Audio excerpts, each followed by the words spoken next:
மழையே மழையே தூவும் மழையே இந்த பஸ்ஸில் தாங்க, மக்கள் இருக்கும் போதே ஒழுவது இந்த பஸ்ஸில் தாங்க.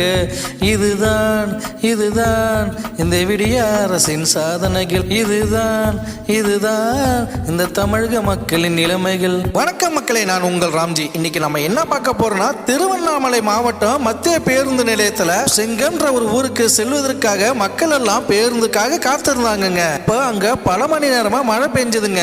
எப்படா நம்ம ஊர் பஸ் வரும், இந்த மழையில இருந்து தப்பிச்சுக்கலான்னு நினைச்சிட்டு இருக்கும்போது பெண்களுக்கான இலவச பேருந்து நிலையத்திற்கு வந்துச்சுங்க. இப்ப ஒரு அக்கா நம்ம ஊருக்கு போற பஸ் வந்துடுச்சு, வாங்க மழையில இருந்து தப்பிச்சுக்கலான்னு எல்லாரும் சந்தோஷமா பஸ் நோக்கி ஓடுனாங்க.